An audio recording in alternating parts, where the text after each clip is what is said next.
ମାମୁଲୋ ଏ ଶଳା ମୋ ଆଶ୍ରମର ଭିତରି କଥା ପୋଲିସ ପାଖରେ କହୁଥିଲା।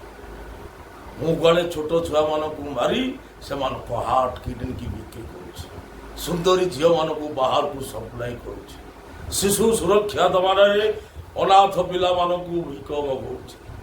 ମୁଣ୍ଡରେ ପିତ ଚଢ଼ିଲା, ଶଳାକୁ ଦେଲି ଏକା ଥରେ ସଫା। ମାମୁଁ କିଛି ଭୁଲ କଲି କି? ମାମୁଁ ବାବୁଲୋ ମୁଁ କିଏ? ବିଛୁ ବିଛୁ ବାସା। ମା କହିଲା ଫେଡାଣ କର, ବାପ କହିଲା ମିଶା, ହେଲେ ମାଷ୍ଟର ମତେ ଛାଟ ମାରି ଶିଖେଇ ଦେଲା ହର ଗୁଡ ଫେଡେ ମିଶା, ଆଉ ସବୁ ପାଠ ଫସର ଫସା। ଆଇ ଆମ୍ ଦ ବିଛୁ ବାସା।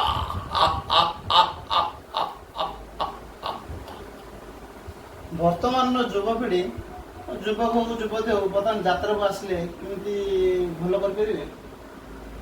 ହଁ, ସେମାନଙ୍କର ଭଲ କରିବା ଆମେ କହିପାରିବାନି, ସେମାନଙ୍କର ଚେଷ୍ଟା ରହିଲେ କରିବେ, ଚେଷ୍ଟା ରହିବା ଦରକାର।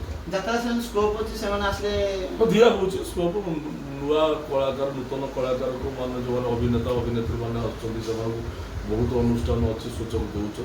ତା ଭିତରୁ କିଛି କଳାକାର ଆଗକୁ ଯାଉଛନ୍ତି, ଆଉ କିଛି କଳାକାର ତ ଯେଉଁମାନେ ନିଜ ଉପରେ ସେ ନିର୍ଭର କରେ। ସେ କେତେ ଦୂର ଜଣେ ସକ୍ସେସ୍ ଅଭିନେତାକୁ ନେଇକି ନିଜେ କରିବ, ଗୋଟେ ଆର୍ଟିଷ୍ଟ ସିଏ ନିଜେ ଚିନ୍ତା କରିବ। ଆଉ ତାକୁ ଆମେ କ'ଣ ଶିଖେଇ ଦେବା, କରିବା, ଆମେ ଚାହିଁଲେ କିଛି କରିପାରିବା ତାଙ୍କ ଉପରେ, କିନ୍ତୁ ସୁଯୋଗ ଦିଆହେଉଛି, ନୂତନ ମାନଙ୍କୁ ସୁଯୋଗ ଦିଆହେଉଛି।